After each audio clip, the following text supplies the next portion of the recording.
Boy, oh boy, oh boy. Good evening, good afternoon, ladies and gentlemen. Welcome back to High Top Sports. Good to see you. Happy to have you.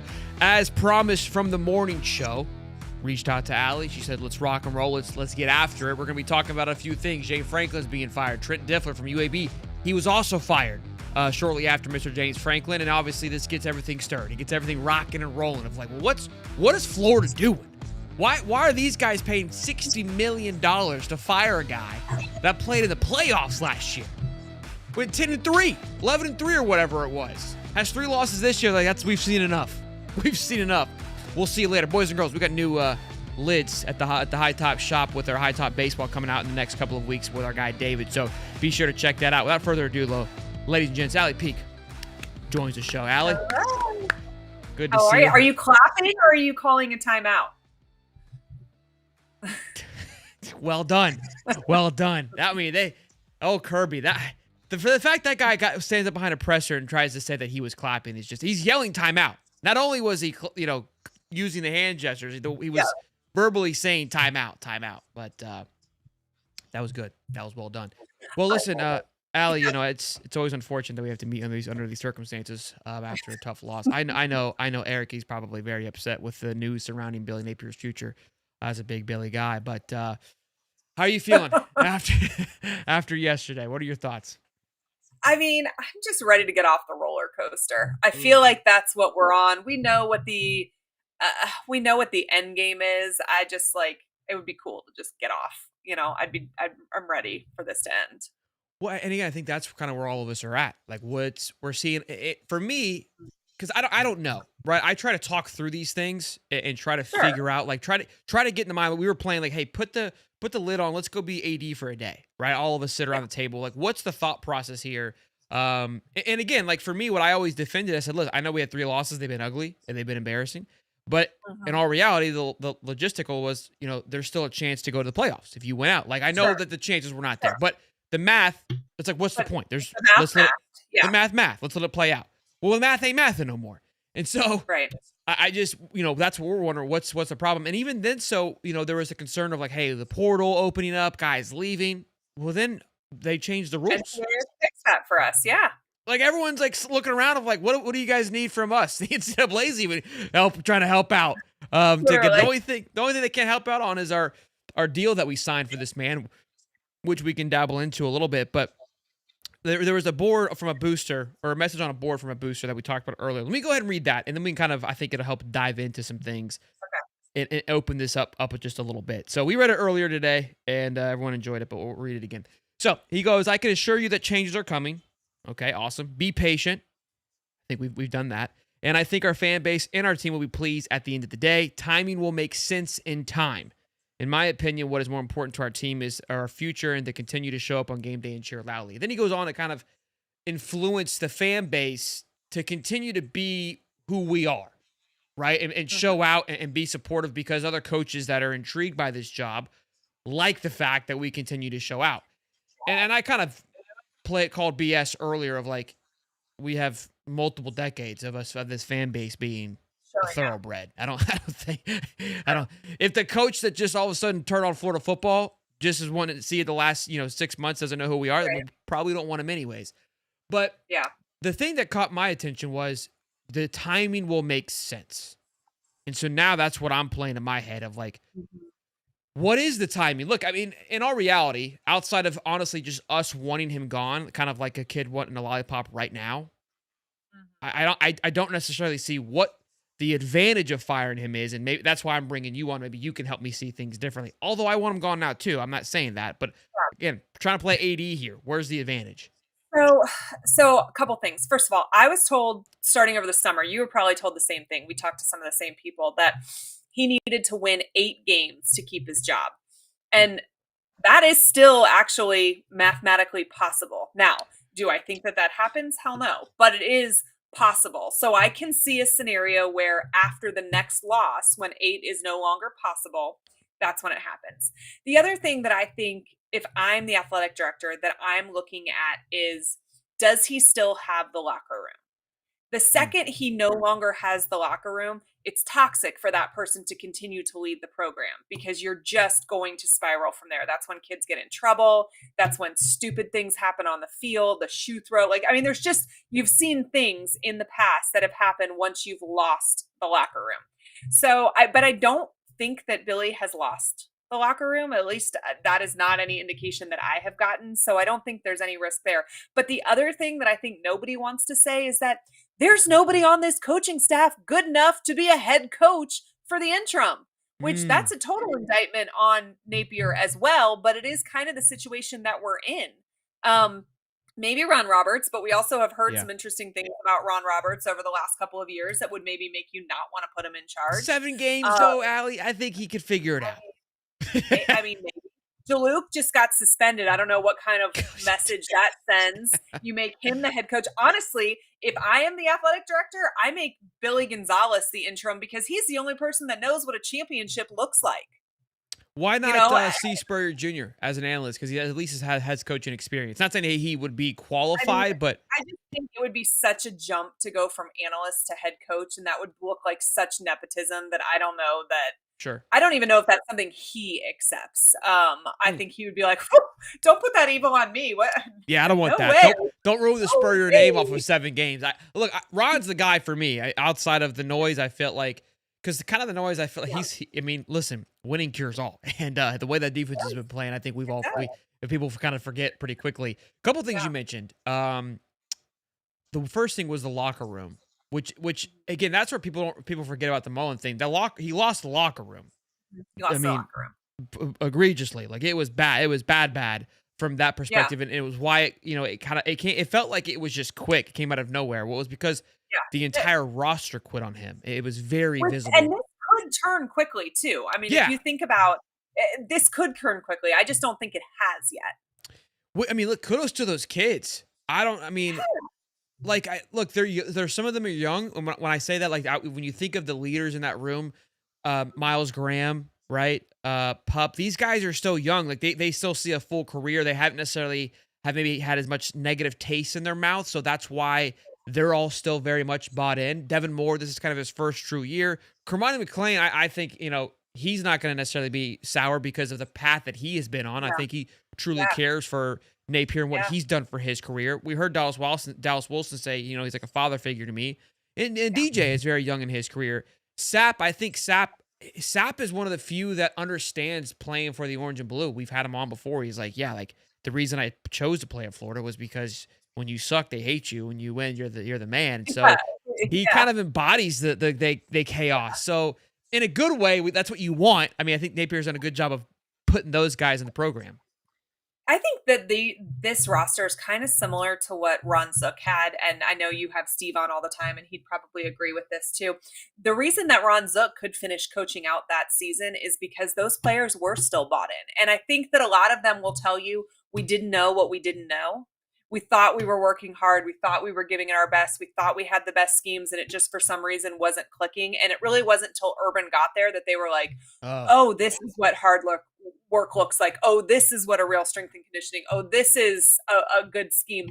But he was very similar to Billy in that he was a player's coach. Those players loved him. And I know that, everybody wants to point to the frat house fight and stuff and that speeding up the firing. But honestly, the players loved that. And if you're winning, if Steve Spurrier showed up at a frat house to defend his players, that's just Spurrier lore, right? It's only because they were losing that then the adults in the room get to use that as some sort of negative. But I think the players saw it as a positive. And I think you have a situation similar now in that these players love him. They do believe what he's selling them. And they don't know what they don't know. Yeah, and that's a good point. The part that I'll argue a little bit is like, hey, you don't know what you don't know, but we live in a new age where, and maybe look, you're just kind of shut off, but ask around, and maybe the noise is so loud you almost have to turn it off because you don't know what to believe anymore. I think that is a key component. That look, the jump from high school to college is huge, and I think that is a major factor of like you genuinely don't know and you hear it when guys go to different schools. I mean, we think they're taking shots, and there's probably a little bit of underlying tone there, but there's probably some truth to the matter of like, the way we are I mean, we even heard it when we switched from hockey to our Tyler Miles. Like there was some sense of like, wow, yeah, like we weren't even doing anything close to Well, he what we was like a should be. soccer trainer that we had at first, but honestly, that should have been a huge red flag for us. This is somebody that coached at Clemson and Alabama. You know what the hell a strength program is supposed to look like, and instead, you brought a buddy who had never, like, if the single most important hire that you are going to make as the head coach at the University of Florida is going to be your strength coach, that is who captains the ship the entire offseason. And that should have told us everything we needed to know back then, is that if you don't get that hire right, you are screwed.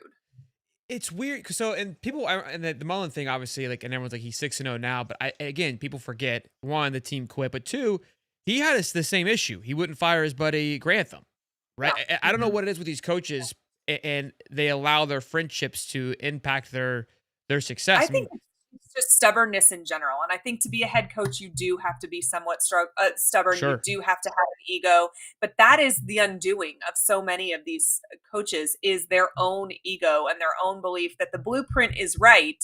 It's these kids just aren't doing it the right way, or whatever.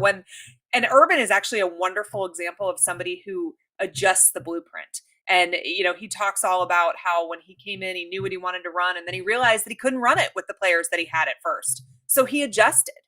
And I don't think that we have seen that enough. Now Mullen adjusted well with his players on offense. He could coach anybody's. Mullen could come in tomorrow with this defense and win crush. 11 football games. Crush. I mean, they would average 40 points a game. It would be insane. Now, could he recruit them on a regular basis and keep them here and get them happy and whatever else? That might be a completely different story.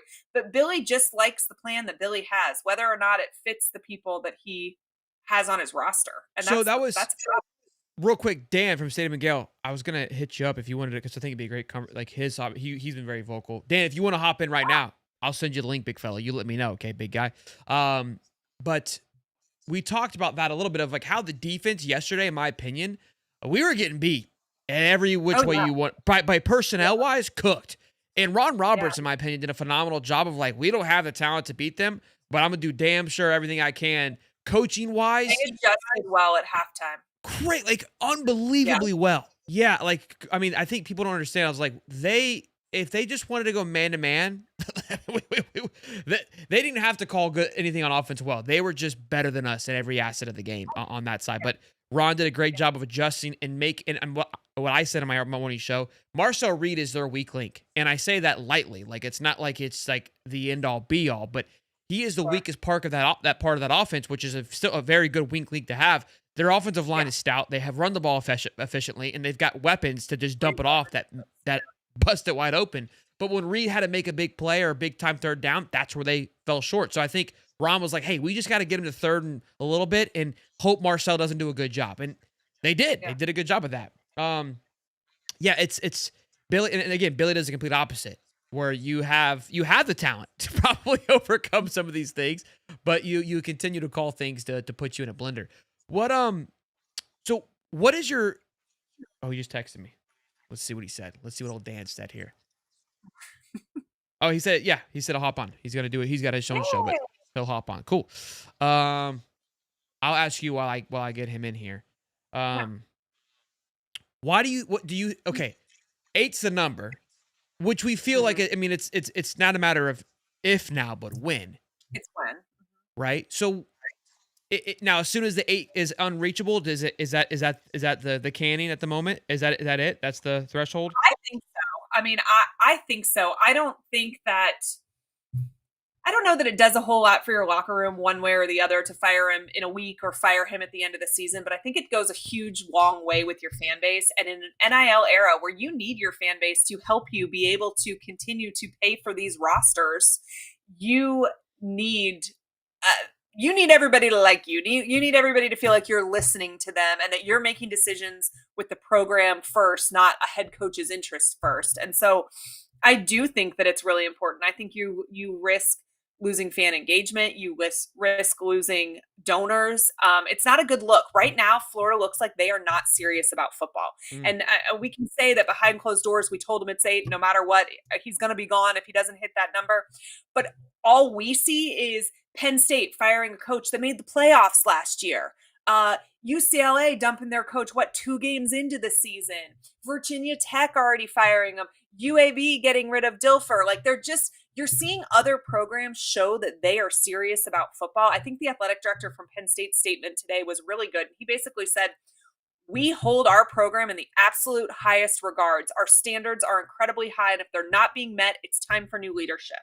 And again, they made the playoffs last year. So it's not like there isn't. And you have James Franklin, who's going to be on a lot of people's hot boards, hopefully not Florida's hot board, but a lot of people's hot boards. And so if you're willing to get rid of him, there's probably a very short list of people that you think are an upgrade from him. But you have to be pretty confident that you're going to land one to make this firing already. That's a good point. And some of the names already on the hot board for James, I know we're kind of tearing off the Florida stuff, but it's all related. And I kind of want to. I don't mind going off this until Dan gets here, because I have questions that I think both of you can help with that. But the hot board right now that I've seen is Singetti and Matt Rule, which again I think you nailed it on the head. Is you don't make a power move like this. This isn't like a knee jerk reaction. There was some smoke already probably happening. For me, I said it earlier, I don't see Kurt leaving. Kurt seems like the guy that's like, Indiana gave me my chance. I'm sticking to my guns, and I have what I needed. We've heard Matt Rule complain about. Say that? He's from Pennsylvania. So then I heard that as well. So I was like, okay, he's leaving. Just kidding. But Matt Rule has made it very similar to Lane, where he'll take jabs about his current situation. He's complained about the lack of money in Nebraska, of like, we don't have the money that some of these rosters. That wouldn't be a problem at Penn State.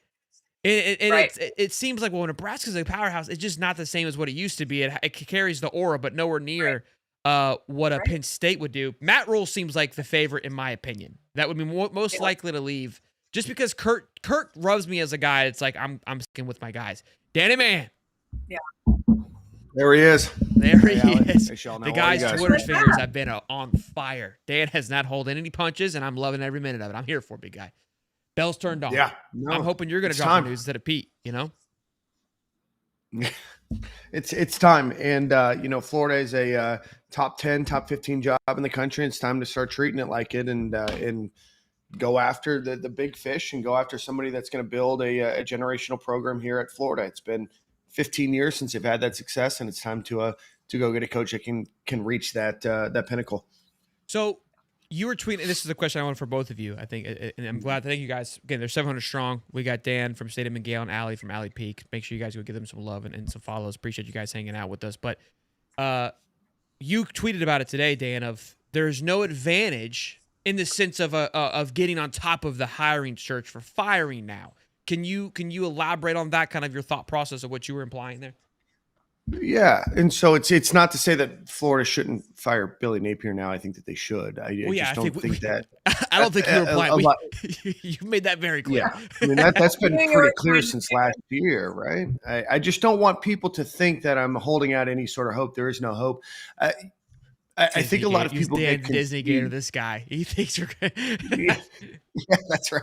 I think a lot of people think they wait until there's a job opening until these conversations happen. And let's take it out of sports real quick. In corporate America, this doesn't happen, or this happens too. People look to line up the replacement of the person that they're looking to let go. That's just the nature of corporate America, and that's the way that this business works. And so, getting back to college football. Anybody who needs to know that the Florida job will be open does know or will know as soon as the decision is made. Those conversations are going to be with coaches that are currently already employed, and many of them aren't going to engage in true serious conversation until they know what their program is going to do. There's a very big difference between your team not making the playoff or not winning the conference championship, making it to the first round of the playoff, the second round of the playoff, the third round of the playoff, or ultimately becoming national championship. That could very much change those things. But those conversations are going to happen, and a lot of things are just going to be time sensitive depending on how that individual or how that person does. Because there might be somebody that's interested in the role today that's having conversations through their agent or through different intermediary parties right now. But that doesn't mean that because the Florida job is not officially open, that those conversations can't or are already not happening. Okay, so if we were to plug in a name, we'll just i.e. We'll call it Blaine for just to keep it short. The situations I had, the conversations are probably already happening. There's been some sort of back and forth, and it doesn't really matter if Billy is in position or not in position, right? Because if things were to work out, they can make that move happen within a matter of minutes. It really comes down to the target that Florida is going after, their availability, and whether or not they're coaching long into December is when that decision really matters. Correct? I would say that also a coach is not going to leave their job now. So whether if you fire a coach in week 2, week 7, week 12, whatever it might be, the coach is not going to leave in the middle. So it doesn't really matter for the nature of whether that person will be available or not, or do you have enough time to hire that coach? It doesn't matter when you fire that coach when it comes to attracting a new coach. And I don't think a school letting a coach longer or not coach long enough during this season and a season in which they're going to get fired really impacts the next person's decision in taking that job. And I think I've kind of tried to say this, but again, people have a hard time understanding it. Like, it's not like that a situation where you're going to get instant gratification, like you just said. It's not going to be that you fire Billy and Lane's like, all right, I'm on my way, boys. I'll be there next week. So the want to fire Billy is more of just like a selfish reason of like, I'm just tired of seeing him on the sidelines. We just want anything to look different from any given Saturday. But in regards to the future, him being fired this week or next week doesn't matter. Outside of maybe if they wait, I don't know what the date is for when his buyout changes. That would be the only, I would say, advantage. His buyout doesn't change; it just goes down by $144,000 a week until he's fired. It's like $6 million difference. Okay. Yeah. I was going to say there's like a difference in $2 million if you fired him like 2 weeks ago or you fire him at the end of the season. We're pissing away bajillion of dollars. Why do we care about $2 million at this point? Fair enough. This is a rounding error on the hot dog sales. You know what I mean? What are both? And then there's a question from Super Chat from Zahara TV, which is a great question. What do you think that Florida, and you both can answer this, Al, you can go first. Do you think that Florida takes a different approach? I mean, I know it's more just the market that's controlling this, but how they write the next deal because of these buyouts and how these coaches, you made a comment, Dan, about generational money for all their boys. I mean, it's just crazy to see these coaches to get paid to not coach. Like, they're so bad that they're literally giving life-changing money to not coach the team anymore. I mean, I have zero faith in Scott Strickland to write a fair and competitive contract that benefits the University of Florida. But, here's hoping, I guess. I mean, I think trends dictate at least some of this. And I think that pretty much everybody has the same 1 or 2 agents. But Florida's got a grasp on it, boys. I mean, for real. But he just he is such an insane contract in hindsight, for having shown absolutely nothing prior to getting this on the job training job that we gave him. Honestly, it's insane. Well, before you go to the next guy, you feel like is going to be even crazier because we're all demanding hey, you've got to be a proven, like you've got to be him. There's only about 3 names I think that are being tossed around, and we're going to dabble into that in a bit. And so you're going to be there more. What are your thoughts on that, Dan? It's got to be the market. Jimmy Sexton is the agent for, I believe, 13 of the 16 SEC coaches right now. That guy's swimming. Yeah, I mean, he talk about swindling. You know what I mean? He can just throw a coach's name. I mean, I don't know this for fact. This is just conjecture, but I'm pretty sure he floated Mike Norvell's name to Alabama. And what ended up happening, he ends up getting a huge extension at FSU. Jimmy Sexton makes all of that money. And because all of this has to be done behind closed doors, and because no school is ever going to say, except for whatever happened with Rich Rod in Alabama, like, you don't know who they talk to. They'll never say we didn't get our guy. This is going to be the guy and the only guy that they talk to. And Jimmy Sexton controls that right now. Jimmy Sexton is also the agent for a lot of athletic directors around the country. So he's like negotiating amongst himself. So it really is a ruse. Trace Armstrong, former Florida Gator legend, he's I think he had Urban Meyer. He has a couple other bigger names out there. But for the most part, I just pulled it up, and right now Jimmy Sexton has Kirby Smart, Steve Sarkisian, Lane Kiffin, Mike Norvell, Dan Lanning, Kalen DeBoer, James Franklin. The list goes on and on when it comes to coaches. Yeah, man, he's got them all. So I don't think, He's you like know, what I do Pokemon think. hero. He already caught them all. It's such a monopoly. It's wild. It's kind of there should be a rule in place because who is his team? Where did he graduate? I want to know if there's some correlation or some collusion. Is he a dog? Let's see, Jimmy Sexton. Let's get to the bottom of this. 62 years old. He went to the University of Tennessee. The guy's not even paying out for his own school. I mean, is he Heupel's agent? He is not Josh Heupel's agent, I can tell. That's kind of wild. But he's got Dabo. He's got Matt Campbell. He's got Eli Drinkwitz. He's got Brent Venables, James Franklin, Dane Lang. So we named a number of those. The list. If you don't think that some of those names, and I know that maybe James Franklin's not a sexy name to you guys because he just got fired. If you don't think that if he's on Florida's list, if Eli Drinkwitz's name doesn't get floated around a little bit to get some extension money from Missouri, it's a sad state of affairs. I think with the amount of money in college football, I think with where a lot of these college coaches have been baselined, the fact that none of them have really incentive-laden contracts, and the fact that most of them are fully guaranteed until a school says that we're not going to do that and changes the market, I think you're stuck with what you have. I think the next Florida coach is going to probably get paid over $10 million and is going to probably get over a 7-year contract just by the nature of the position Florida finds itself in. The amount of money in college sports is at the highest it's ever been. And that doesn't seem to be changing at any given time. So, you find yourself in Florida's position. Where do you get this money? I mean, they have money to be able to afford that. But how long do you tie somebody in? I don't know. Would a guy, and I'm just floating a name around, how much money would it take for Eli Drinkwitz to leave Missouri? How much money would it take Brent Key to leave or Kenny Dillingham to leave? You're going to probably end up overpaying for a lot of these guys.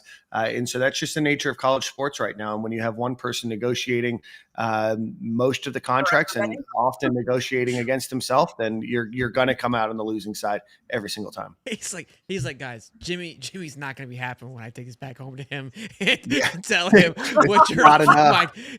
Yeah. And he goes, as the guy that makes 3% probably, I'm sure that's his agent fee somewhere around there. He's going to advocate for the most amount of money possible too. He's got a family to pay and probably a couple PJs to gas up. A couple. I mean, he's probably making out like a bandit, dude. Like a bandit. That he's going to be an E60 story. He's going to be the guy that takes down college football. I'm telling you, it's going to come out. He's doing it single-handedly with these contracts. Quick, this is a great super chat and a great I think a great question that we can pass around here. Zara TV, $20. Also, if you guys haven't seen his profile picture, it's top notch. Serious question for Shelton and Allie. I don't think you were here at the time, Dan.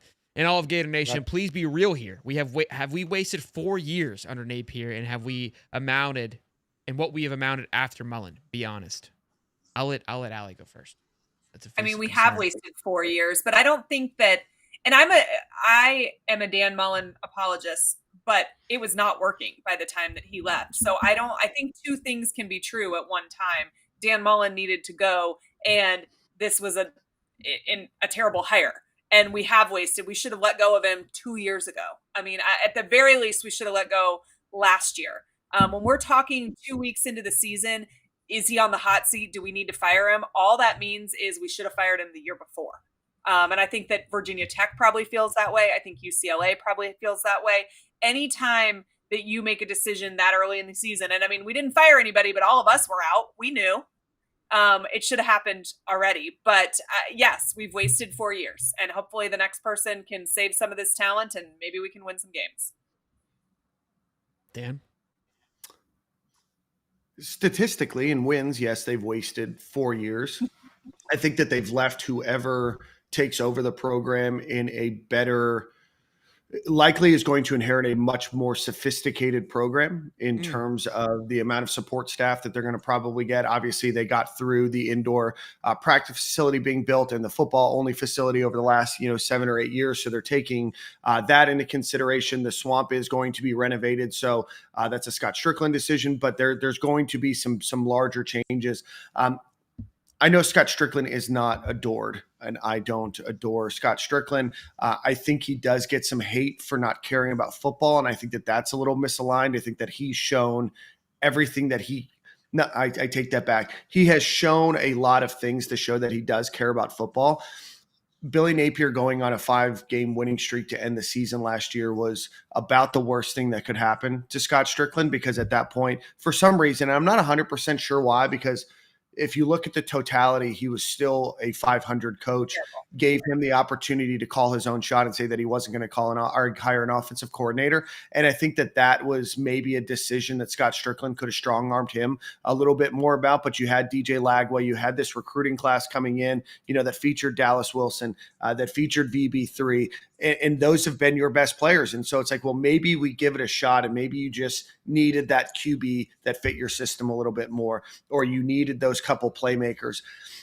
But I think that Scott Strickland has shown that he's willing to spend more money than any athletic director we've ever had as a percentage of budget, not just in sheer dollar amount, but the amount of budget. And he's willing to take out debt in order to provide and support for the for the football program. So I don't think that Scott Strickland hates football. I don't think that Scott Strickland wants Billy Napier to fail or set him up to fail. I think Billy Napier shot himself in the foot multiple times to a point where he probably doesn't have any semblance of any feet anymore.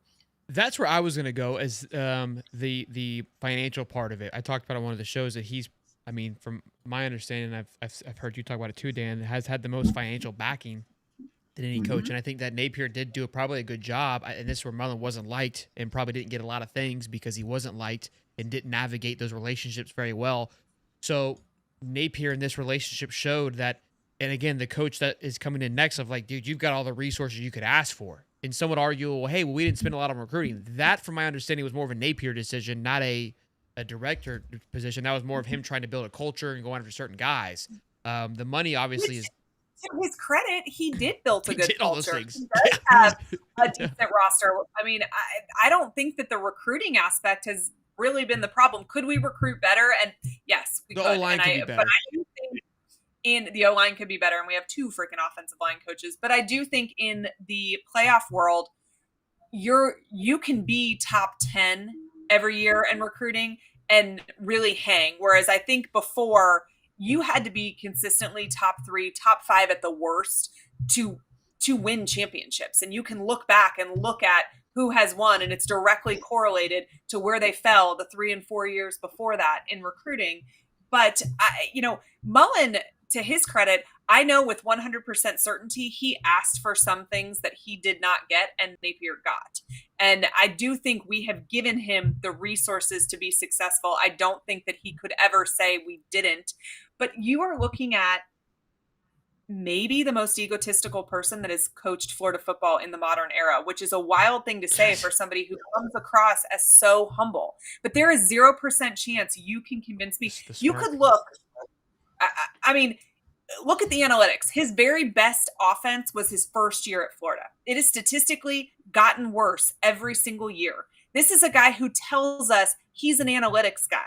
This is a guy who made a move for defensive coordinators twice based on underperformance. But he is unwilling or unable to look inward and see what he has done to our offense and potentially hand it off to somebody who could do better. He was never good calling offense anywhere that he's ever been. It's not like he had top 10 offenses for years. And so if we just give it time, it'll develop here. He's been mediocre, all along. And he says, this is what got us here. I would argue he got here despite his play calling, not because of it. And the hubris that it takes to not be willing to try something different is insane to me, but is also what is his undoing. Great take there. Dan, I want to let you. You're about to. I mean, we're all. I love it. That's why I want him. So I'm very grateful. that you guys could get on here because I think this was a healthy conversation. And again, I think for all of us, right? The thing about it too is that at one point I was kind of like, man, we're really coming after like this guy and his job. I'm like, listen. At the same time, we've been, I mean, myself, I know we've been vocal and very, very supportive, and we've been throttled, we've been thrashed for our takes and for how we've navigated and told lies, if you will, this offseason. And nobody's coming to our back and supporting us. Cause how you would support us by winning the damn football field. So we're just as frustrated as everybody, and we're blessed to have a platform to talk about it and almost have a therapy session. Dan, Al, are you good to stay for a little bit longer, or you got to go? Where's your? Okay, Dan, I know you got to rip, man. I got about 5 more minutes. I want to let you kind of get your closing thoughts and where they could find you and the boys at here on kind of where you see this thing headed in the next couple of weeks for Florida. Yeah, I don't think that they're going to fire Billy Napier tomorrow. I don't think that Florida's going to hire Kerwin Bell. I don't think that they're going to hire Manny Diaz. I'm looking at some of the other names. Urban Meyer's not coming back to Florida just to answer some of the chat questions. Tim Tebow is not coming back. Tells me Tim is in. Yeah, I mean, if I'm married to Miss Universe, I know the one thing that I'd want to do is to spend 100 hours at a football facility every single day, right? Listen, I think that Billy Napier is a fine individual. I think that he is going to land another job. I don't feel any sorrow for – I'm sorry? UAB's open. UAB's open, and that might work. And I think at the end of the day, you gave Billy Napier every opportunity to be successful. I think that the only blame can be shouldered on him for the program that was built, for the guys that he recruited, and it just didn't work out. It doesn't mean that he can't go somewhere else and be successful, maybe get another opportunity, and he learns. He's still young enough that there's going to be a lot of opportunities for him in college football. I think that Florida fans have done nothing but support the players and the program during this time. The Swamp has sold out 15 times in a row. I would imagine it's going to sell out for homecoming next weekend for 16 times in a row, and that's all with a coach that's still 2 games under 500. I think it's okay to say it didn't work out, and I think it's okay to say that we did everything we could to make it to make it work out, and sometimes it just doesn't. I think right now Florida needs to look deep within itself and what it's looking for out of a coach. I think that it needs to understand what being successful in college football today looks like. And I think you really have to understand that building a program is not just about being one thing, and that's being a good recruiter or being a good program builder. You have to look at what's their ability to grow and develop a staff, grow and develop a team, to change. And I think that the stubbornness, unfortunately, is what's going to cause Billy Napier. It will cause Billy Napier his job. I don't think it's going to be tomorrow. I don't anticipate it being before the Georgia game even. I think that Florida is still a top 10, top 15 job in college football. I think Florida has money. I think that Scott Strickland has gotten the booster backing to spend money. And the names that I heard from somebody today of who they're vetting are all names that people have listed on their respective lists. There's no surprise names on those lists. And I think everybody will be somewhere between apathetic and very happy with the 5 names that I heard today. Can we get some of those names, or are you going to just leave us on it? I'll text you guys. I don't think that I'm in a position to put it out there publicly right now. But there are names that you're going to probably mention here soon. Yeah, we have our own list. I'll tell you who it's not, right? Okay. No, his name's like 130 coaches. There's 5 left. Yeah, they have 131 coaches who it's not. The chat will get it in 35 seconds. I think that, Allie, you do a great job on your show. Shelton, obviously, you do a great job on your show. And then Stadium and Gale, we're going to get started here in probably 10 or 15 minutes, just Corey and myself talking. I think that we've done an unbelievable job carrying the water for this program and for this staff for a very long time. And when things weren't great, we still said, hey, things are going to get better. We have DJ Lagway, we have Dallas Wilson, we have this, and we have that. And, there's a collective time where you're no longer carrying the water, and it's time to pull out a little bit of the pitchfork and say, hey, we expect more here. Amen to that. Dan, there's 1,000 people in here, boys. So be sure to smash it, like it. Again, Dan Thomas from Stadium and Gale here, and, of course, Allie Peak. She's not going anywhere. But, Dan, be good, man, and appreciate you Hey, hopping in, man. This has been fun. I always love when you Yeah, hop on and appreciate come you on guys. the show, man. Gonna have you on more. Great talking to you, See you buddy. guys. See you, bud. Dan the man there. A couple super chats, then we'll get the Coaster in here to bring up his list, and we'll let you dabble with it as well, Allie, and what you've heard. Jeremy's $2. So if we win out, he stays. We did this last year. Essentially, yeah, right? 8 is the number. So I think 8's the number. I think if we went out, he stays. And I mean, I don't necessarily agree with that, but that's what I've heard. And but don't worry, I think it's basically statistically impossible for us to win out. They will mess up along the way. Don't worry. And that's when people are like, "Oh, you guys are on this high sugar winning 9-3." I said, I'm not saying we're gonna go 9-3. I'm simply saying that it's still mathematically possible. Yeah, so. like that was all that we were trying to talk about. And I was like, look, like as a fan, like that's the fun part about sports. You want to have that hope of like, let's. Well, that's the thing is that it sucks to think 2 games in there, like, well, that's it. We don't care anymore. We're out. Like it is. We get to do this 12 weeks out of the year. We haven't been lucky enough to do it past the 12. You know, yeah. You're going guaranteed 12. Where is the fun in thinking that you are that the season is already over and you're dead in the water week 2? Yeah, exactly.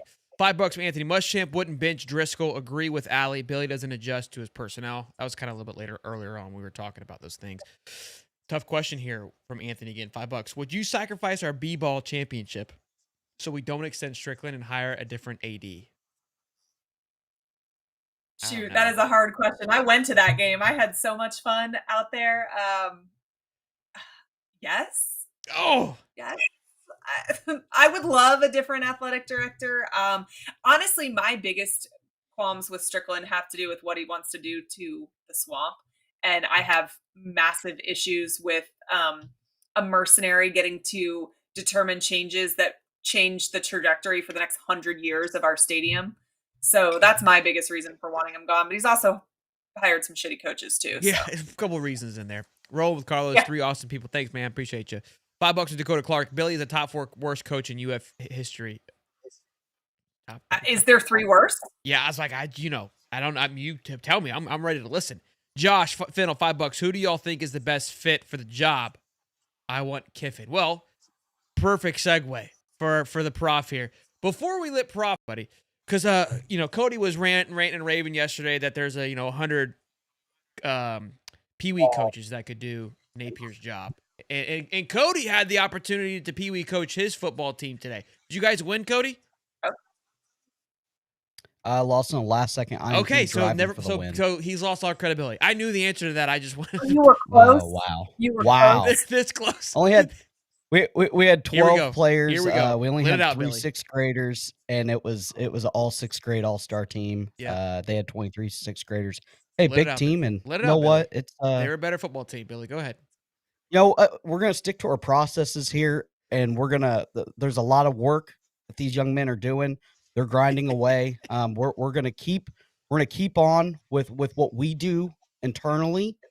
We're gonna block the outside noise, and we're gonna win the next tournament. Okay, we're looking on to the next one. I love it. That's our Watch lane a in few Billy. of those pressers. Yeah. I got it. All right. He sent me a photo here. We've got the high top sports coaching list. I'll give you a B- on the graphic, Cody. Good. Short notice. Hey, that's Listen, solid. Hey, he's big stuff. About like my coaching today. Yeah. Let's go ahead and bring this thing. I'm struggling getting in here, Cody. All right, let's get this list in here. We'll get Allie's thoughts and opinions on it as well. See if we did a good job, or if Cody did a good job.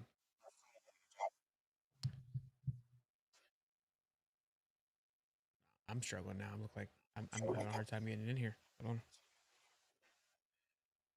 on. All right, there we go. All right, bring this bad boy up. All right, so the high top sports coaching list. So we got 4. It looks like your top 4, Cody. Is what you're feeling? Yeah, that's what I'm feeling. I love Dan Lanning, but I think the buyout's too big. So I kept him off the list just because of financial responsibility. I mean, you're talking an unconceivable amount of money to get him. So, and Allie, I'll get your thoughts on this because I think what's important to a list is possibilities of it happening. right? Like we could put a wish list together. I mean, Christmas is coming up. We can write whoever we want on there, right? We want Spurrier in its prime. Is that possible? Like, let's look. What can we do?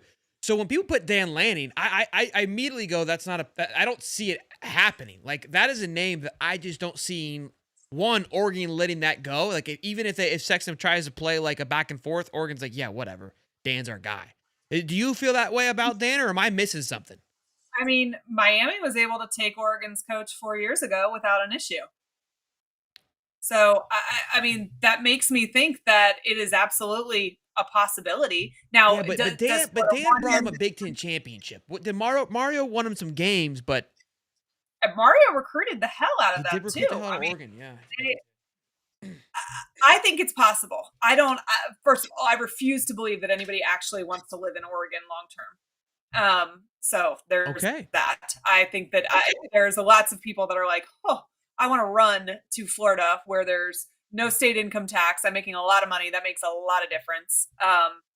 And we also have great resources. We also have a much more national brand, in my opinion, than Oregon. And I mean, I don't know. I think that it would be a possibility. Do I think that he's falling all over himself to come here? No, I'm not saying that. But I think you shake that tree for sure if you're Florida. Interesting. I think you can shake the tree. My thing is Oregon has kind of always been the stepping stone to where good coaches win there and then they go to another place. And I think they have insulated themselves financially because they really want to win their first national championship in football. And Phil Knight wants to do it before he leaves. And they gave Dan Lanning a bunch of money, a bunch of Nike stocks, ownership and stocks. I just don't.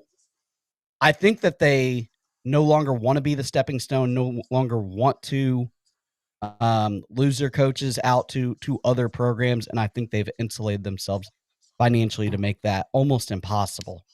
That's how I feel. But again, I think Al, you brought up some good points. And his buyout's $20 million, mind you, if he were to leave. The 56 is if they were to fire him. Is it? I mean, listen, it's all monopoly money at this point. These numbers are absolutely it's a great point. insane. That's kind of factual also too. Yeah, I agree with that. Because if you're saying his is too much, Kirk's 13. Like what's in all reality, what's another 7? if Dan's your guy, 7's nothing. Just add it on the tab. So let's go to Alex. So is there a name on here that you like a lot that you feel comfortable about that's not on this list so far? Well, I don't know that there's a name that's not on this list that I am super comfortable with, but I really do think Lane Kiffin is a great fit. I think that the timing is right now and it wasn't in the past. I honestly think, and maybe this is the conspiratory thought process that I always go through, but I swear he's been sending messages to Florida for weeks. Take out the obvious ones of the spot the ball and stuff like that. But I think part of him standing there this past weekend talking about how our red zone offense showed up just about the same as the student section. He knows our student section shows that. It almost feels like he's laying the breadcrumbs for when he leaves, he can turn back and say, but you didn't do this and you didn't do that. And, in years past, he's talked about like, yeah, you want to win? Well, we got to recruit like the team that just beat us. I mean, he's very good at stuff like that. And I know that he has family in Tampa. Obviously that would be a lot closer. I know that Steve Spurrier, he's talked about it, is one of his idols. I do feel like, Urban Meyer used to talk about that Florida was the top of the mountain, which really Ohio State was the top of the mountain, but maybe it was a range. I do believe that Gainesville, Florida is the top of the mountain for Lane Kiffin. And if given the opportunity, he will come. I have heard that Florida brass has some issues with him being the guy. And I don't know a whole lot about why that is. I do think that he's kind of an arrogant prick when he first started coaching, but I think he's learned a lot since then. And I think he's been humbled some. And I do think he's the closest thing to Spurrier in college football at the moment. And therefore, that's who the fan base would probably embrace the best. Do we need to start cheering for opposing teams against Ole Miss? Is that going to play a factor? Well, so that's hard too, because these coaches, you want a guy that's winning. So then you're talking about the playoffs and how that happens. Like listen, if Napier somehow figures out a way to win in the Grove, are we really going to hire a guy that choked against the guy we're firing 2 years in a row. That's not a great look. But, I don't know. It's complicated, but you would think that pretty much anybody we'd be going after is going to be making a playoff run, because otherwise we're hiring somebody that's an on-the-job training, and we need to stop doing that. Very, very interesting to say it again. If we were to, you hear me? Yeah. Oh, if we were to beat him, do we want the guy that we've beaten twice? Cody, you got Kurt Getty in here. That name's been tossed around. His bio's not very high. The age is a factor. You spelled it wrong? I misspelled a word. Oh my gosh. It's not AI. That's how you know it's us. I was under the gun. Okay, guys. Go ahead. What was that again? Kurt Getty here. The age is a factor for some people. But my thing is, if the guy comes in and wins a couple, I don't really care how old he is. Just win games, baby. I mean, let's be realistic. 5 years in college football is a long time to coach somewhere. And I think you could probably get that out of him. Is he the number one on my list? No, I like Lane Kiffin. I think Lane Kiffin is a sure all be all. Kurt Yetty's buyout's a little bit more than some other coaches on this list. I think that might be an issue. And I don't think that he necessarily cares where he's at as long as he's winning. I like the esteem of him coming to Florida and rebuilding the program. I think he just doesn't really care. You know what I mean? He seems comfortable here in Bloomington. They're giving him everything that he wants. I don't see him leaving. To be quite honest I think it would be a tough pull, just because who he is. I think that he's more of, I'm going to take IU and I'm going to make them a playoff team, and we're gonna do it through the Big Ten.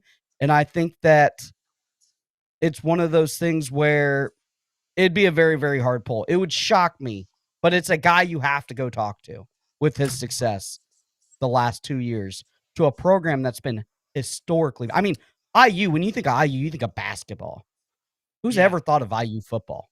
And I think what I found interesting, and it's going to heat up here, and I think we're going to have to really kind of keep our eyes on the tea leaves with this happening.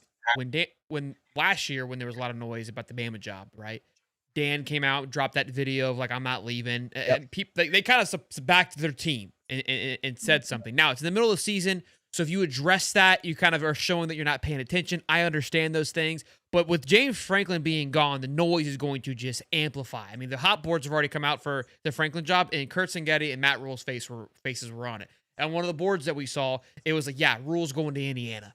So at some point, somebody's going to ask Rule, and it's going to be up to him. Just like, we're going to get one of those infamous clips of like, I'm not leaving, and then he's gone in the middle of the night type of situation. But it will be interesting to see, because even Lane, because I think a lot of Ole Miss fans are like, Lane, can you just come out and say that's just a bunch of gibberish? I'm not leaving. Like, you see it. You're on Twitter. It's not like you don't see your graphic of being in a Florida gear thinking I would look good in orange and blue, big fella. We know you see it. Allie, if it's not Lane, is the name on here, or is there another name that you like for, we'll call it 1B? So I do really like Marcus Freeman.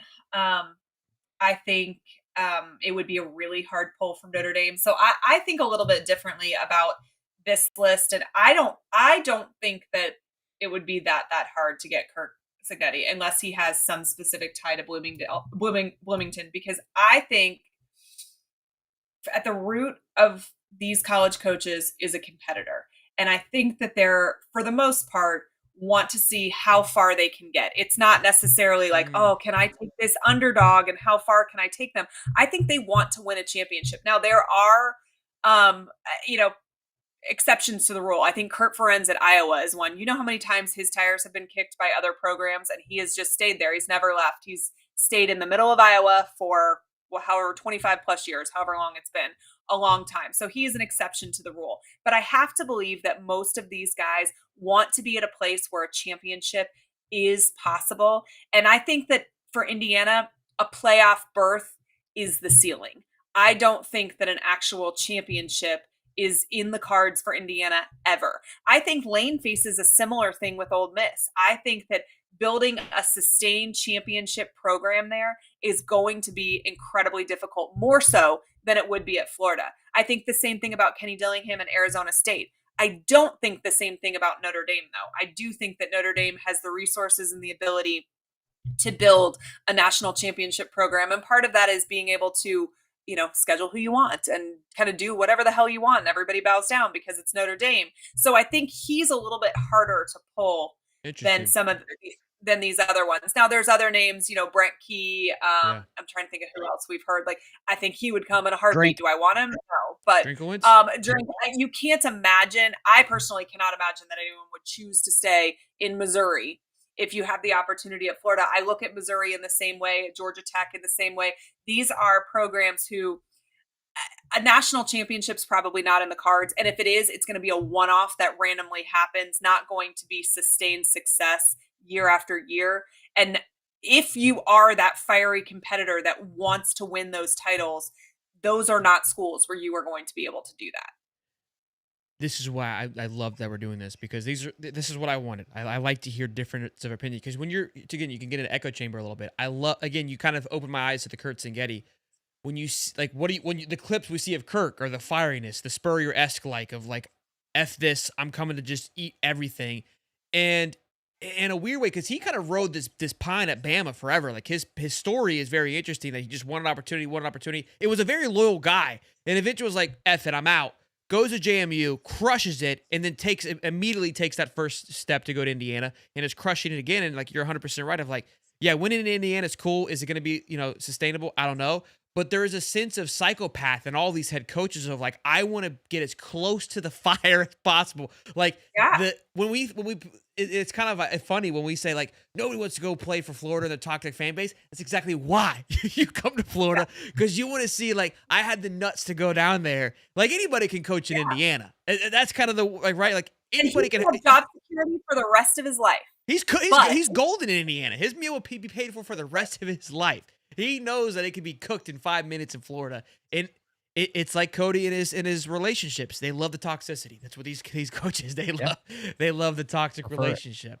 And it's why a gambler keeps coming back to the tables when they lose what they have. It's all probably some kind of related high that you get from this. And these guys you have to be a psychopath 9 times out of 10 to be a head coach in college football, particularly in these times. So when we sit here and we try to say, logically, he loves his neighbors and he's got job security and his grass is perfect. Nobody cares. He doesn't care about any of that. He's like, when can I get down there? And when can you give me the money that I can buy these players so I can prove to everybody I can win a championship?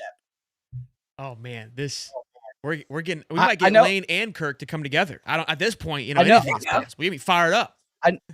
I know we're getting beaten up on the list here. I took 4 coaches that had been, that kind of other people have said on Twitter, and I thought that was possible to get. Kenny Dillingham is a guy that I think that could, I don't know long-term wise, but with the way that he runs his offense, it's definitely a scheme fit for the players that we have now. If he retained all the players, I think he could take this team probably straight to the playoffs right away. The question is, number one, he's an alum from Arizona State, so is he going to leave his alum? That's another thing. Brent Key, same thing. We're starting to see this trend where these coaches are going back to where they actually, played for or was a student at. I know Jed Fitch. There's a lot of people on Jed Fitch. I think he's a pretty good coach. A lot of steam on UCLA is going to pick him up. And I think he's been out west for a little bit. I think that's a perfect pickup for UCLA. Do I want him for Florida? I'm not really sure. I'm not making the call anyway, so it doesn't matter what I think.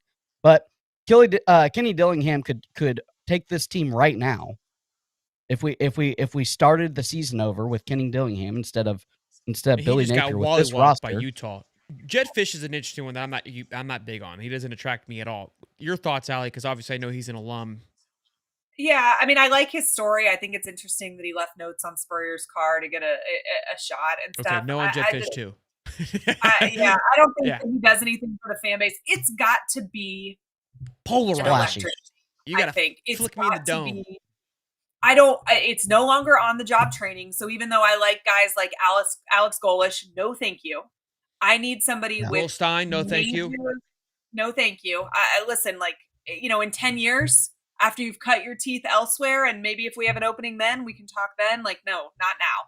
I'm just tired of Florida being used and it's probably I mean, I don't know if it's even about us being cheap because we screwed ourselves with the Napier contract, but like we go for these young hot names like we're going to discover a diamond in the rough. And can we just get a proven winner? So, Well, is there are some proven winners there. I mean, Lane Kiffin at Ole Miss, 6 seasons. What was it, 50 and 19 or something? I can't read the font. It's a little small for me. Kirsten Yeti, he's 2 seasons. I mean, look what he did at James Madison. Yeah, he won there too. So for me, it feels like I think Dillingham might be more of a stretch personally. I think the best top four people names right now would be these 3, and we throw in Eli. Am I missing somebody? No, I could swap Eli for Dillingham. I just like Dillingham because the way that he runs his offense, the players that we have on offense, got two losses this year that I'm not a fan of. It's an instant merge. I mean, he takes Florida to a playoff berth right away. I mean, I think I take Florida to a playoff berth, so I don't really know. Yeah, I think he's not off the list completely. I put him down a notch. I think he's coached like 9 or 10. Allie sold me on Kirk. I love Kirk. The age thing's always been weird to me. I don't even think I'm sold on Kirk. I just believe that he would come. We're all on Lane. I think we've all established that, but we have to have. I think it's Lane. Juice Kiffin. I should get rid of the program. We just I should just put Juice Kiffin for Kenny Dillingham, I guess. Yeah, that's where we should have went after that. Boys, 1,000 strong. Be sure to smash the like button. Let's get some more likes in here. I got Allie Peak with its Cody the Prof, and of course myself. Also, new lids are on the site. Go check them out with High Top Sports. Allie, are you good? We'll talk to us. Moved on to baseball, huh? We're over this shit. Basketball, baseball, swimming. We are in everything school but football. All right, so. We see it, okay, Allie? Don't hate on us because we're making the move. All right, we're jumping ship. Gymnastics starts in January. Our season tickets are in. I'm ready for that. Listen, whatever we need. All right, I missed a couple of super chats here, so let me get caught up. Allie, are you good? Where are you on time? Yeah, I love it. This is awesome. We are spoiled here, boys and girls. Gator Nation gets a treat as always. Cody, don't worry about your list. Your list is good. I haven't seen any negative comments about the list. This is why it's hard to be an AD. You're not going to please everybody, all right? This is a great list. $5. Who do y'all still think is the best fit? Oh, we just answered that. Okay, cool. We just had a whole segment on that. I want Kiffin, but do you think the parents will take Kiffin seriously? That's a great question. I would say 100%. I think, like what you alluded to, that he has matured tremendously. And we've actually heard him. There was a great pitch. He said it on the Barstool podcast, where they asked him about kind of trashing other schools. And he's like, I think that's stupid. He's like, I would never do that, right? I would never go in because I don't want that happening to me. So why should I go out there and do that? I was like, phenomenal response. I would 100% be bashing other schools if they were me, but I'm still young and dumb. And so that to me was a very, again, a mature play. Does he going to come in and woo you like Napier has? Probably not. And I've always said this. Napier wouldn't recruit me. I probably wouldn't play for Napier. But Lane Kiffin knocking on my door. I'm going to go play for Lane, baby. You know what I'm saying? I'm a dog. And also at the same time, if I suck, Lane's going to tell me, like, yeah, this white boy's ass. I don't know why he's out here playing D2 football like he did for his quarterback this past weekend. I'm like, Coach is right. I am playing like ass. So it's going to be different personalities that he goes after. That's just what it is. That's how it works. I mean, I think it'd be more similar to having Spurrier as your coach than having your pastor as your coach, which is what we've probably win a lot more football games. Bars. Yeah, I kind of agree. Dakota Clark, $5. Tom Lib, 20-26. Josh Cody, 17-24. Roman Bearwolf, 17-30. So those were his other coaches that that were worse. But here's what I argue with that. Okay, they had less to work with. We're doing this with leather helmets, right? Yeah. It's different era. Different era. Inexcusable. Losing players to war and whatever else. Like, no. Those guys don't count. Those guys were just doing the Lord's work, okay? They were doing everything they could. $5 from Gator Gang. Would you consider keeping Billy for recruiting alongside a new head coach, kind of like a CEO role? That won't happen. Those are unrealistic things. Those are just like, that's not a fair handcuff to put on a new coach. It's the same. We hear this every time there's a new coaching staff, like, oh, we should tell them that they should keep XYZ as the defensive coordinator or keep so-and-so as a wide receivers coach or whatever else. We can't put stipulations on the new person we hire, or they can then use that as an excuse later on when we're trying to get rid of them. Like, it just let them do it their way. Maybe there's a program that needs a pastor, though. I really do think that would be an awesome fit. I love it. Terrence Brown, $2. Get Lane and spin the block on Muschamp for DC. Now that matchup could happen. So I would love that. I am a huge Muschamp supporter. He was one of my brother's coaches. I stand Muschamp. I think he should have, if he'd made a better offensive hire than Charlie Weiss, he'd probably still be the coach at Florida. I don't think he has any interest in coaching anymore. I think he likes to do the very part-time stuff that he's doing. I think he's enjoying his kids, and I just don't think he's in a place in his life where he has any interest in that. Unfortunately. Jeremy, at $2. Is Fran Brown no longer attractive with the 3-3? I don't know if he was ever on the top of the list. I liked where he was. He lost his starting quarterback week one. It's kind of what Ali said. It's a learn on the job thing. I think he hasn't cut his teeth enough. I like him a lot. I'm a big fan of Fran, and I think it would be on the job training to hire a Syracuse coach. I think the thing with Lane Kiffin is people don't realize how unconventional and hard it is for him to recruit elite talent at Ole Miss. I mean, they do everything they can. JUCO, everything. They really hit JUCO hard. Portal. I think that his job in a lot of aspects, which is the number one key, is getting talent, would be easier at Florida than anywhere else. I don't think it's an easier job, but I do think that the number one thing that takes most of your day up as a head coach is recruiting. And I think that becomes way easier at the University of Florida than Ole Miss. I think that's the attractive part. But I'm pretty sure Ole Miss athletic department is in a lot of debt. Somebody was talking to me about that the other day, that could be a factor in this, is that Florida operates in the green and Ole Miss does not. Also the thing is they cannot insulate themselves like some of these other schools because of Lane Kiffin is a state employee, and they have to run his contract through their state senate or whatever it is, and it has to be approved by the state. That's why his buyout's only $4 million. They can only do like 3 and 4 year contracts. They can't lock him down. Yeah, they can't lock him down. Mississippi, they got Sexton in a stronghold. It's only when they got Cowboy Sexton working overtime. 49th in education, unrelatedly, but yeah. The timeless mind, $5. We have no president and an apathetic AD and zero accountability for our current head coach. I can't see this possible search going well. That has been a source of complaint as well. Joelish, Key went to and played for Georgia Tech. He's not leaving. We talked about that. $2. Seji Cole, Kenny and wife ASU alums with family there. He's staying. Kenny Dillingham, again, very interesting thought. But like we just kind of went over and alluded to, like, these guys are psychopaths. They're gonna want more eventually. That whole like kumbaya thing will surpass them very quickly. And Kenny Dillingham, I mean, you've seen his pressers. He's a feisty one. Yeah. $10. All these guys are pretty feisty. $10 from Michael Saylor. What are your thoughts on Brent Key? We alluded to that or already approached that. $2 from Gator Gang. Nick Saban has been taking secret meetings at Arkansas. Thoughts, Allie? I don't believe that for a single second. I think Saban has done. It's the same concept we keep hearing about Urban. Urban has told me multiple times there's 0% chance that he's coming back. I think the same thing. Facebook has told me he's coming back, Allie. So until then, I know he is back. Okay. Tell Facebook they're wrong. The timeless mind, $2. By the way, I love seeing Allie on the high top. We do too. We do too. Well, listen, I think that's, I think we've done enough here today. I think we've done a great service for the Gator fan base. Allie, again, you've been awesome. Closing thoughts before we let you get up on out of here. I think the end is near. I think we know that. I do think that it's important to still continue to support the program and the kids.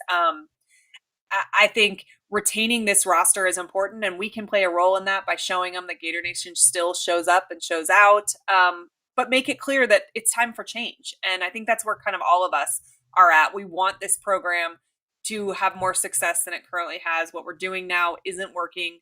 You know, the whole quote about the definition of insanity, and, we're ready for something different. But I do agree with what Dan was saying. Whether it happens next week or in 2 weeks or in 4 weeks or whatever, we know what the inevitable is. It doesn't have to happen tomorrow to mean that it's happening at all. It's going to happen. Allie, before you go, can I ask you this real fast? Sorry. Yeah. I know there's some steam about $6 million being saved if he finishes out the year. Is that correct, Shelton? We already addressed that. It's not that much. How Go much ahead, is it? Callie. It's like I think it's about $2 million on the season. I think Dan said it was like 144,000 a week or something like that. Okay, And, so $2 million on the season. I know me, you, and Shelton aren't writing the check. Is that do you feel that's maybe the holdup? But just let them write it out. You're already paying them. thanks for watching the show, Cody. I think I have been told since the summer that he had to win 8 to keep his job. So I think that when that's no longer mathematically possible, whenever that happens, we'll see a move. I also think that there's a possibility that if the locker room turns toxic before we hit that point, that we would see a move there too, because that's where you run into this is detrimental to the program long term. I don't think we're at that spot. I don't know if it's smart or not, or luck or whatever it is, but like he's got those guys still bought in. They care about him. They I don't know how either. And that's one of his gifts, right? That's one of the things that he has done better than maybe anybody else, is that these players believe in what he is telling them still. And they are still playing hard for him. And that is admirable. But if that changes, then I think a head coaching change has to happen. Even if 8 is still mathematically possible. Gotcha. Allie, tell them where they give you a follow and a like. You can check me out on YouTube, A Peek Inside Gator Football, or on X at Allie_Peek. Allie, thank you for your time. Tell Eric, I know he loves Billy, but his time is near, and make sure he gets his last photos in if he can. Eric is so excited for this to happen. Watching the Texas game with him, I swear he stood there like this the entire time. And I was like, so are we like happy this is happening? Or are we just like, I'm not rooting against my team. Like, you're not rooting against your team. You don't look pleased either way. But, I think he knows what a championship program looks like, and he's ready to see that. And he is not impressed by the words, if that makes sense. Like, there is nothing that can be said at a press conference that makes up for what he's seeing in practice or seeing on the field in games. It's gibberish, and I've said that too. I don't even listen anymore because you got to just do it. I don't really care anymore. Allie, thank you so much. Appreciate you hanging out. This has been a great show. Thank you. See you guys later. Later. Cody, we'll wrap it up here. We'll close it down. Junior, $5. Which candidate can count to 11 and manage a clock? I'll take him at this point. Well, like we said, that's any. I'm pretty sure Juice Kiffin can count to 11. Pee Wee coaches can get in there. Boys and girls, we've had almost 1,000 strong here all night long. Incredible stuff. You guys have been awesome with the support. Again, check out the High Top Spot Sports Store if you guys want to check out these hats. We have some more hats dropping in the next couple of days. You'll see them tomorrow. I'm really excited about them. And thank you guys so much. A lot of new members as well. Make sure you guys head on over if you guys aren't joining to get in the Discord. A lot of great conversations happening there. J&J Trucking, $5. Hey, sorry, late to the party. Did you mention Big Booster saying he was ready for Lane Kiffin? Yeah, we talked about that throughout the show. A lot of great stuff earlier on, J&J. Go back and check that out. $5 from Dakota. On the ones, other than the ones, I say this is Will Muschamp and McElwain, but Billy is the most losing coach in history. Yes, I believe he is. Jeremy L. Great super chat here. $2. Lane gives us 21 on his worst day. Hire the man. Yeah. I hear you there. Taunt me on that one. You get the Discord, Toby, by becoming a member. Member, if you're on your phone, it's not necessarily there. Unfortunately, on your laptop, it looks like join now. That's where you see people with little piggies next to their name. That's how you become a member and get up on after it. Cody, great list, Bubba. Thank you for knocking that out and joining us here. Great show. Great Sunday show. You missed this morning's show. You earned your stripes back from hopping on here and killing it with that list. So thank you so much. Live tomorrow morning, 9:35 for our Monday morning show. We are rock and roll. We're like 18 days live in a row, and we ain't seeing any signs of slowing down, boys and girls. So buckle up. Enjoy some college football how we can. We'll have Ty on tomorrow. We'll be talking his FSU loss. We'll be talking the Kurtz and Getty win. And then, of course, live tomorrow night with 8:05. I gotta knock Steven to gear. He's still bought in here, and I got to get that man locked and loaded here. So, Cody the Prof, shout out to Allie from Peak Inside Florida Gators. Shout out to Dan Thompson from Upstate and Miguel. And shout out to all of you for tuning in tonight, boys and girls. Y'all be good. Stay safe. Peace and love, baby. Get after it.